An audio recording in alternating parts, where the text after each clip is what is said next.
Hello, and welcome to Talk the Walk. I'm Azam Khan. In a bid to boost consumption and following his call for a more diverse tourism experience, the city's finance chief, Paul Chan, has announced for night bazaars and international conferences. The move will attract plenty of local tourists, though how popular they prove to be will depend on the experience from the standard night bazaars the region is well versed in. The hope is that this is the first of many other approaches to push for economic revival, particularly as external environment worsens, from economic struggles on the Chinese mainland to rocky Sino-US relations. Economic uncertainty is becoming the new normal worldwide, but so is the speed and effectiveness to adapt to it. So how is Hong Kong's adaptation faring? My guest today to discuss the topic is Nicholas Ho, chair of Ho and Partners Architects, and is also Hong Kong China's representative to APEC's Business Advisory Council. Mr. Ho, thank you so much for taking the time. Thank you for having me. So more night bazaars and international conferences, like I mentioned. As someone who takes part in lots of conferences and parts of different councils, what are your thoughts on the benefits of this? Well, I think when we're reopening an economy, the most important thing is to get international travelers to a city to see for themselves. And I think reviving the night bazaar, getting people to get out, enjoy the city at night is definitely a good idea. But more importantly is we must have these sort of catalysts or magnets that can draw people. For example, is there a music festival? Is there a jazz festival? Is there this sort of events that can draw people in, not just from mainland China, but international community as well. And I think they can also tap into the younger generation in Hong Kong because they are probably the crowd that would like to go out at night. They're probably the crowd that has more energy at night than during the day. And if somehow sort of those youth mobility and opportunity can tie in with this nightlife, night bazaar economy, then it's a win-win situation. You represent the Youth Development Council as well, I believe. And there's been a fair share of new youth initiatives that the city has unraveled as part of its initiative. But how do we, and as much as this will impact and serve, it looks to serve the youth who are 16 and under for the future, how do we address the, I don't want to say blind spot, but the youth who are 18 and above already and where it's a little bit more tedious to make a transition? Yeah, so as you know, the Hong Kong government has launched the Youth Development Blueprint end of last year. It was co-developed together with the Youth Development Commission, which I'm a member of. The blueprint aims to serve youth from age 12 to age 39. So it's not just teenagers or high schools or secondary school students, but also university students and also young adults who are working at the same time. Having challenges and creating mobility and help and support. So the blueprint is actually a very comprehensive one-stop shop that coordinate among the 15 policy bureau to ensure that youth-related policy is streamlined and is more effective. So one of the more popular, or some of the more popular programs under the Youth Development Blueprint is the exchange programs, the internship programs, the local activities. And right now, we have launched a youth festival that lasts for a longer period of time with thousands of events, creating sort of a quota of events of more than 100,000 spaces to encourage young people to get out there, to experience new career options, to experience what kind of support that the government can provide for youth, whether it is mental support or job opportunities or further training or even networking and connection. And another thing that's about to come up is the youth app, which is a centralized app that youth can get access to, can download in the future, and they can understand what type of policy, what kind of programs there are in government programs or government supported programs. So they can apply easier.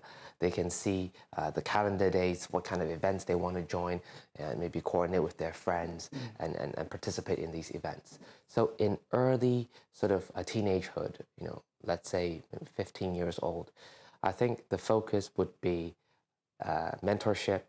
It would be career planning, life planning. That kind of support, we heard a lot from principals, teachers, and students and young parents. They told us that kids really need more support there because the world is changing so fast.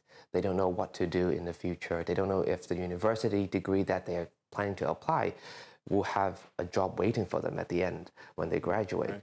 So more importantly is help them adjust to this fast-changing world, creating resources and the mentorship system that help guide them through. And also, obviously, internship in the GBA or in Hong Kong can give them a glimpse of what sort of opportunities or what kind of lifestyle or career that they can hope to apply or experience in the future. But more importantly is there's a major shift in our attention. Thinking. We truly believe that nowadays jobs this wide spectrum of job offerings are very different than, let's say, 10, 20 years ago. Because nowadays you get a new sort of industry in the arts and culture space. You get industry that wouldn't normally generate, good, respectable, and, with a long career path type kind of jobs in certain industry. But now it's already available, readily available. So I think that's also something that we're very focused on, is to provide non-traditional job opportunities and also directions to guide our youth so that they can have a more comprehensive, holistic sort of development, but not just focus on what was the traditional pathways to success. We'll also try to pour more resources into promoting alternative pathway to success and also alternative development as well. Right. No, that makes sense. Does it make that much more difficult for a city like Hong Kong, which is it's always been very finance focused, and to pivot from that and to follow what you're saying about equipping them and trying to enhance different opportunities outside of finance and outside of the city's more conventional strengths? How does the city go about doing that, or how has it been doing that so far, whether it's in the culture and arts like you mentioned or anything else? Definitely. I think culture and arts is a big space that the city as a whole, or as a young parent, we're all looking at as well. Traditionally, it has a negative connotation when you say your kids are in the arts. But nowadays, you have performing arts, you have visual arts, you have behind the scenes, you have on stage. But the value chain, the supply chain of opportunities are massive. We calculate in the next 10 to 20 years, there'll be more than 10,000 jobs in the art scene itself. Because let's say, for example, we have M+, we have West Kowloon, world-class art monuments, but we need people to run it. We need the software, which is the exhibitions, the partnership, and in a museum or gallery, it's not just about the artist or the exhibition. It's all about the curation, the education. The whole ecosystem. The whole ecosystem. Because a good museum wouldn't be able to have good impact unless it has a very good education department. Work with local schools, primary schools or secondary schools or university to get students, to get the public into these museums and really train up that sort of appreciation population that's growing. And I think that's just the arts. We also have innovation. Innovation is a big growing space, and there's many types of industries such as biotech or ESG climate tech or new energy food tech. These are all sort of new areas that Hong Kong government is now focusing on as a next pillar of our economy. But let's just focus down into, let's say, green or sustainability. No one really knows what that means. Is it green professionals in the traditional building industry that certify buildings? Or is it green professional that collects data or try to decarbonize using innovation technologies? So these are what we call the new frontier that will generate new types of job opportunities. But at the same time, together they will work very closely with the existing foundation of Hong Kong.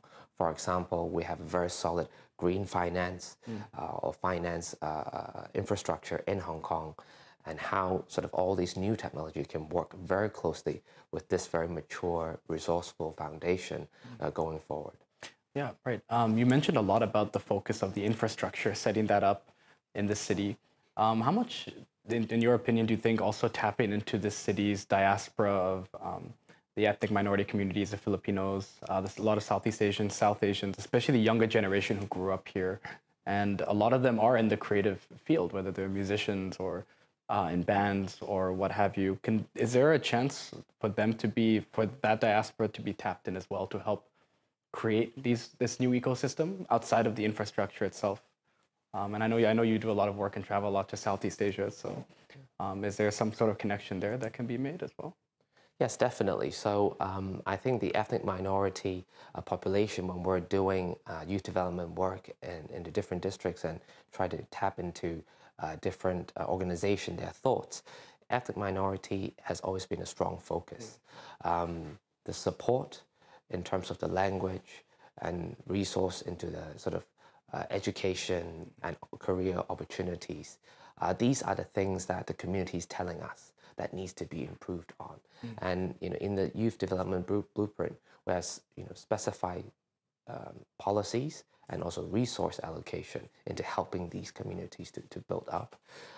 As you can see, Hong Kong, one of our core values or advantage is our sort of international and diverse community here. We really take pride in Hong Kong being diverse and international. So whether it is Southeast Asia or along the Belt and Road countries, let's say Central Asia or South Asia, we are welcoming all types of talents into Hong Kong. But what you mentioned is very interesting because we need to be able to groom our local ethnic talent to help them match into better jobs opportunities, to create youth mobility, not just, if you are Chinese, then you're destined to do this. If you're ethnic minority, you're destined to do this. And they'll add a certain element and strength to the city as well, as Absolutely. English speakers, as international perspective, especially as the city is pivoting more, not pivoting more, but there's an added focus towards Southeast Asia. Absolutely. I think Belt and Road Initiative, this year's a 10-year anniversary. Hong Kong is playing a very important role and should continue to play a very important role because we're the most international city within China. And I think with that connection and that sort of diverse, historic background that we have, we must further develop that because that is not a problem, so to speak, but an opportunity for our city to really rally our existing resources. And you're absolutely right. Working with diverse people coming from diverse background always add value to creative solutions, creative communications, and better results. Mr. Ho, I'm going to pause you right there while we go for a quick break. Don't go anywhere. We'll be right back with Nicholas Ho. Stay tuned.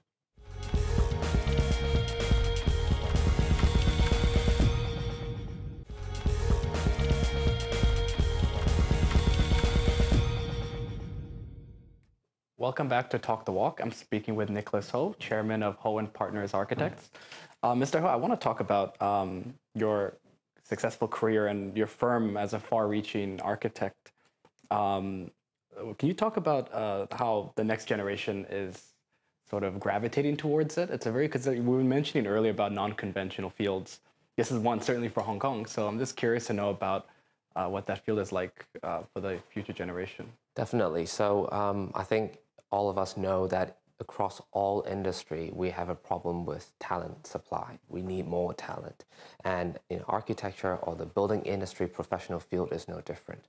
And our company has been around for 43 years. So it's a long-standing company. We have done projects in Europe, in ASEAN, in Southeast Asia or Korea, and also mainland China. But nowadays, I think all industry have to transform, whether it is digital transformation or using innovation and new tech, so then we can attract new talents to use these sort of tools and to help us get to the result to be more effective and more impactful. So I think there is a few shifts in the entire building industry. And we have been working very closely with Construction Industry Council, which I'm also an ex-committee member. We're working very closely on how we can make the building industry more green and sustainable. Because building industry account for more than 50% of the carbon footprint during operation. Mostly is air conditioning, right, from commercial buildings. And also carbon footprint is also a big contributor in our sector from steel and concrete. And buildings or infrastructure or bridges, we need steel and concrete, and they're really big carbon emitters. So going forward, there is a big focus on our practice and in the industry is how we can use new technology that can use less sort of steel and carbon, new building methodology that's more effective and efficient, and new type of materials that during production will emit less carbon dioxide. And also on the existing city, we have close to 45,000 buildings in Hong Kong. They're generating huge amount of carbon, especially old buildings when their AC system is not that well run. How can we help existing buildings to reduce carbon emissions? That is also a very big mission, I think, as an architect and a professional. Right. I wanted to bring up Singapore, because Singapore has invested a lot of billions of dollars into its urban, basically development, and how they blend its urban landscape with the nature and environmental landscape, and while increasing biodiversity. And obviously, Hong Kong has a very unique urban landscape, but it's much smaller in space. That's the limitation. But can you talk about how you would like to see Hong Kong's journey in trying to develop those kind of communities when you talk about sustainability as well, where it sort of blends with its biodiversity, basically? Absolutely. So, before we talked about new buildings and existing buildings, how we can reduce carbon to meet carbon neutrality. But going forward, when we plan new cities like Northern Metropolis, like Kao Yi Chow reclamation projects, it's basically relatively flat land and as a clean slate, as a white piece of paper. So what we need to do is, number one, create these new towns with a very strong employment center in mind. So people don't have to travel in and out of these mega cities into Central or Causeway Bay or Tsim Sha Tsui, where traditional jobs were. They can just stay within these communities to work, live, and play. So it becomes self-sustaining. That is number one. Because if people travel, you create transportation time, you create traffic, you create carbon, you create inconvenience, all types of social issues. So now that we have a clean slate, we must very focused to have an industry-led, to have a career or job-led approach to these planning to make sure that people are self-sustained within new townships. That's why when the government mentioned having enterprise or corporate-led sort of development framework, makes a lot of sense to me as well. I think second is we have to revitalize, if not, we have to activate our country parks. Because you mentioned Singapore, everywhere you go has a lot of green. That's very true, because Singapore is relatively flat. As you mentioned, we have a unique geography in Hong Kong. We're very hilly. The buildable land, I think, in Hong Kong is less than 20%. Country park is more than 60%, mostly hills. It's beautiful, and everyone obviously enjoys hiking in Hong Kong in the mountains, but it's not readily accessible. That is the issue.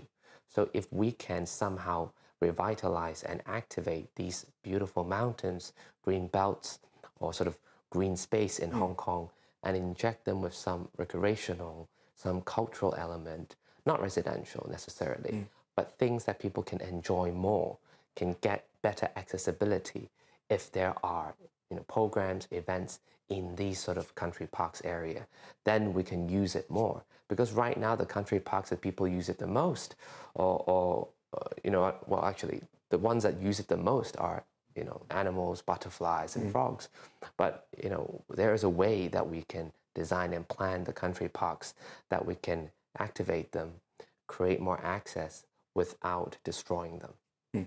And as you know, Chief Executive John Lee recently came back from a trip across the ASEAN region. Can you shed insight on your opinion on how the HKSAR can help develop the industries over there and professionalize a lot of their different systems of operating, and in what ways that can also benefit Hong Kong, whether in the short or in the medium term? Yeah, definitely. I think Southeast Asia as a whole, or ASEAN, it's a very interesting region. Hong Kong and ASEAN trading relationship or business relationship, or even people-to-people relationship goes back into, few generations, if not decades or centuries back. We have always been very strong trading partners. There's a lot of ASEAN businesses that already have operation in Hong Kong and vice versa as well. So, this time when the delegation went over, I think there's this very strong consensus that innovation is a very strong common topic and a common interest.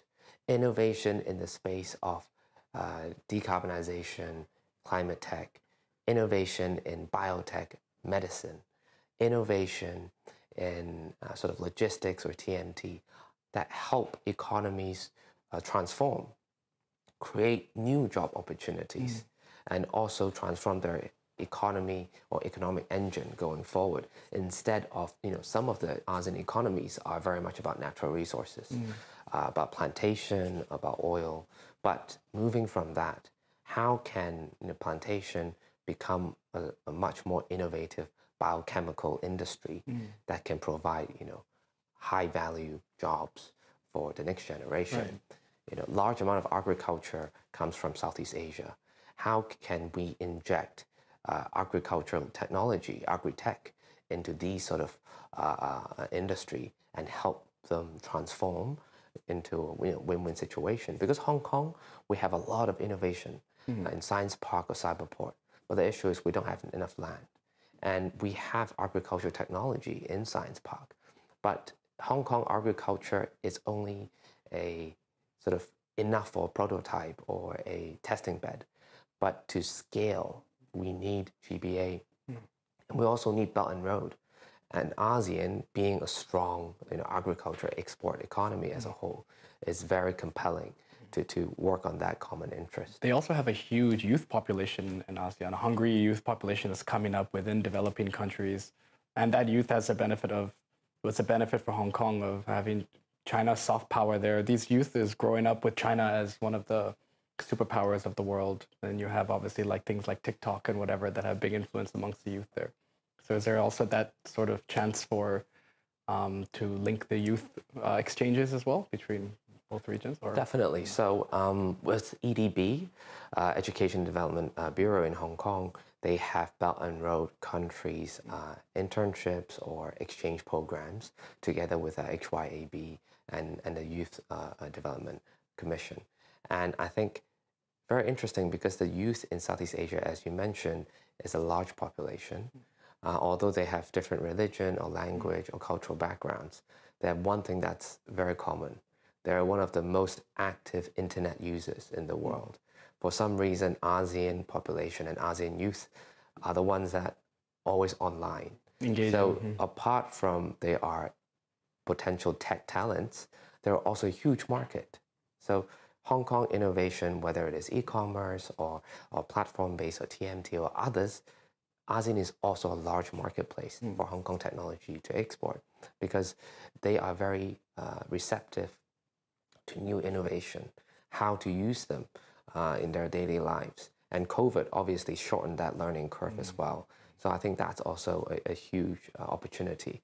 But for example, for us, our architectural practice, we have opened an office in Malaysia since 7-8 years ago.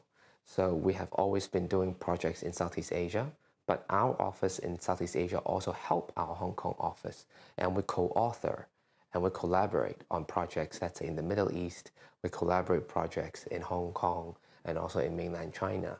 And some of our projects in the Middle East are from Islamic economies. Malaysia can add to that Islamic element. And Malaysia has a very strong value add because our team there basically knows the culture there very well, probably have some family relatives and experience in the Middle East as well. So that also adds to it. And Malaysia is also what we called a gem because the talent there obviously can add value in the Middle East doing projects there. But the local Malaysian Chinese community also speak Cantonese, Mandarin, English, and also Malaysian very well. So they can also, work very closely with our Hong Kong team on projects, across the region. So that sort of talent proposition and co-author, collaborate platform become very, important to us as, creatives. Nicholas Ho, thank you so much for taking the time to speak with me. Thank you.